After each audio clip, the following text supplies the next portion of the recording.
Welcome to the Numerology and the Astrology for June 7th, 2020.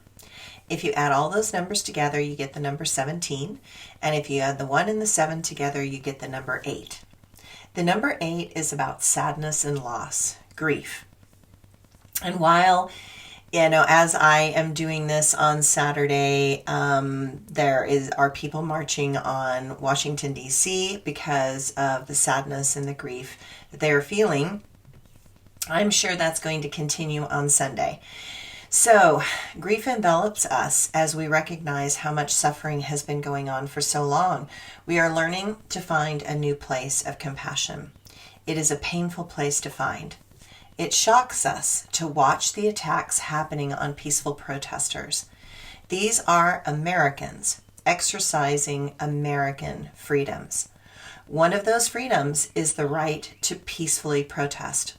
We are given the right to stand up against tyranny. It shows how quickly one person can strip rights that have survived for centuries from the people if they allow it. In life, you can be a sheep or you can be a wolf. You can be led or you can lead. I personally prefer to use those amazing freedoms to walk my own path and lead myself into the unknown. I prefer to trust my heart over the words of others. I prefer to make my own mistakes and to take the full consequences of those mistakes because that is how I learn. Believing in the words of others never gets you to the real place of wisdom. Those words are a part of a map that has the intention to lead you to truth. But that truth must be grasped by your own soul through experience. Doing it that way, you will suffer as you awaken to the greater suffering of this world. It is painful to be fully here and in this now, especially this particular moment. But without the willingness, you will wander aimlessly through the mazes of others' paths until you are brave enough to step out and onto your own. The astrology today. The moon spends the whole day in the serious and practical sign of Capricorn. Order and structure that supports sanity and a better balance of life seems more important than ever. We want to be strong. We want unity. We want to go deep into the despair and melancholy of what has been lost. And we want to find a way to make it go away. But we are faced with the truth of this moment and a seemingly endless litany of excuses and lies. It is exhausting to navigate. Trust in your family and those that love you. That will be the way through. There is a Mercury-Ceres trine in the morning.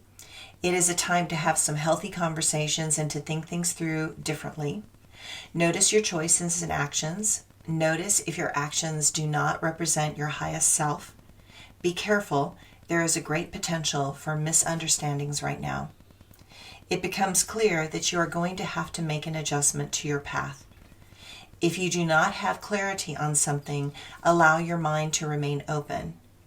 You do not need to have it all figured out right now. There are many paths that humanity can choose right now. That is why the path ahead is so unclear. You have to wait until you are certain. Do not let your emotions overwhelm your logic. That will lead to situations and consequences that are going to make you feel strained and more confused. Such moments in life require great willpower, courage, and resourcefulness. There will be those that are inexact with the truth, and that will lead them to volatile acts that are superficial and created in haste. Such choices lead to outcomes that are not what you wanted or anticipated. Choose wisely and carefully. Stay calm.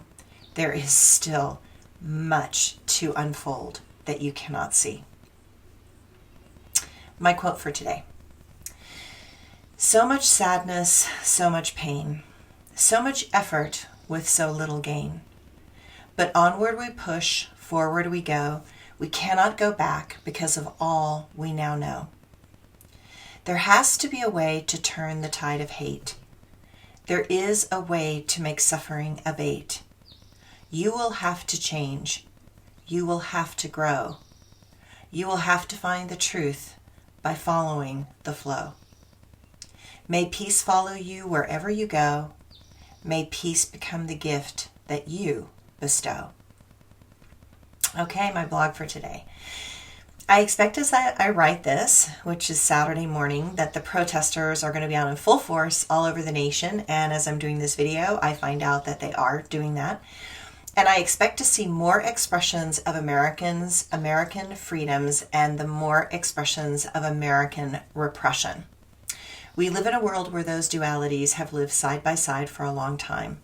But now, in the age of the cell phone cameras and videos, the horror of the truth can no longer be denied.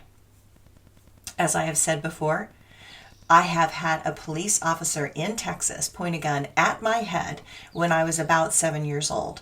I was opening the door for a meeting with women about marching for Martin Luther King at our house, and we had African American women showing up at our house. The neighbors called the police because those women coming to our house did not seem proper in our white neighborhood. Being born and raised in the South, I have repeatedly witnessed the prejudice that has segregated our country. I have hated it and resisted spreading it to the best of my ability. I have stood up for those that needed support, and I will continue to do just that. I dated an African American singer from a rock and roll band when I was in my 20s, and I had people in Utah look disdainfully at me because I was walking with an African American man. Sometimes they would say very nasty things.